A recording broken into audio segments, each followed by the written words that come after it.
Guys, habang nag-aantay tayo ng pakulo ng papaitan natin, mag-isa na naman tayo ng ampalaya. Ito yung aking lulutuin. Yung terno ng papaitan ko, ampalaya. Tapos, may pritong isda naman kasi dyan sa rep. Yun ang terno nito.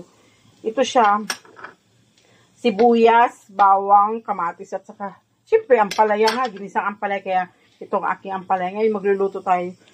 Nagpainit ako ng kawali isa.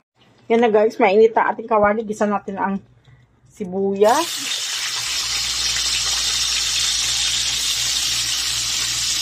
Bawang, sunod-sunod na yan. Sabay-sabay na yan.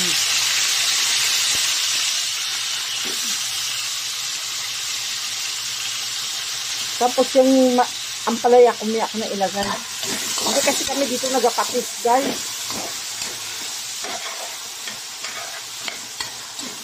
Asin lang.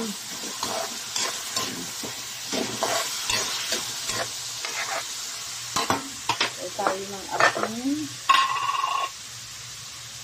Pag nagluluto kasi ako, inaasinan ko na yung ano para manulutong lasa doon sa kamatis yung lasa ng asin.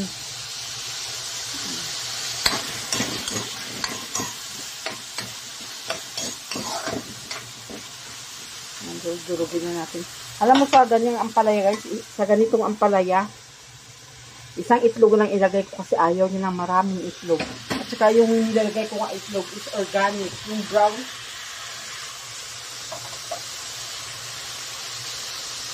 Ito kasi ginagamit namin yung itlog. O yan. Ito lang. Isa lang ilagay ko. Kasi ayaw niya ng maraming itlog.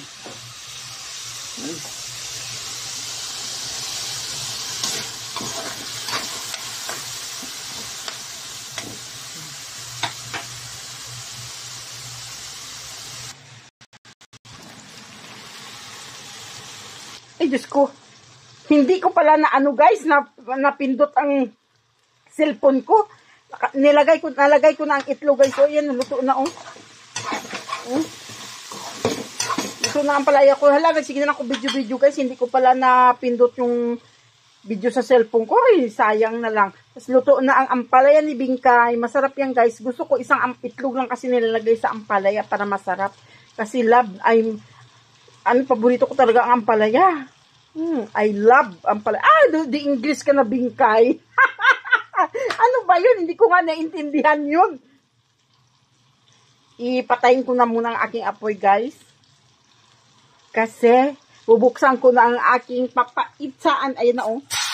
Yan na. Luto na ang aking ampalaya. Alam mo, pag nagluto ako ng ampalaya, wala talaga mapait, guys. Kasi hindi ko rin pinipigain ng ampalaya ko. Hindi ako nagpipiga ng ampalaya kasi 'di ba nandun ang vitamina sa ampalaya.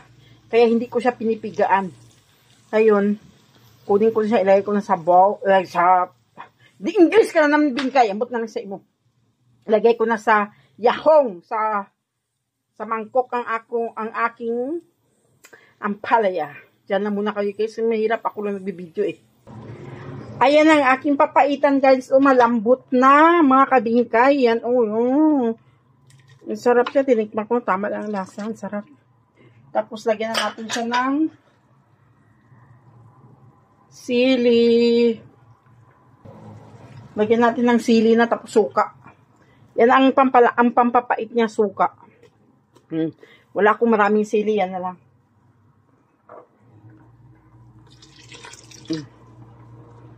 Itong ginagamit ko guys, so Silver Swan.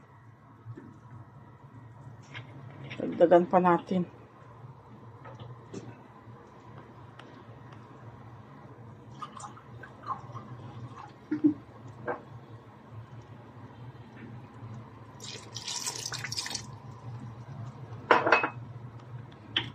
Yan ang aking version ng papaitan. Ang tigas talaga Bingkay. Yan, pakuluan ko lang ang suka niya, tapos luto na. Yan na guys, ang aking ampalaya, naluto na siya. Yan na. Nalagay ko na sa lamisa. Yan, ang ampalaya ala Bingkay. Aking papaitan. Yan na. Ayun na, sandukin na natin. Yan, ang ganda. Ang sarap niya talaga. Promise. Ganito lang, suka lang ang timpla niya. Yan.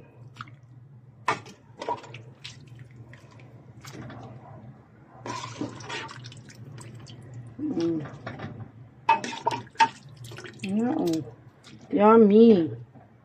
Basta maraming luya. Maraming luya. Ang sarap pag maraming luya.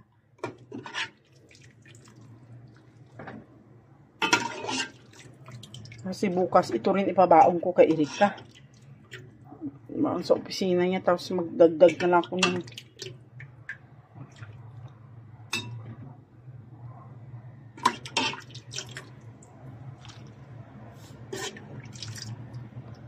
yan.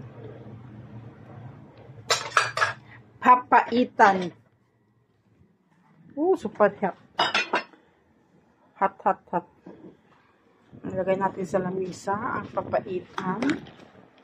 Yan. Ito na ang finished product. Ang finished English ka naman, bingkay. Hindi mo naintindihan ng English, bingkay. Lagay natin takip yan.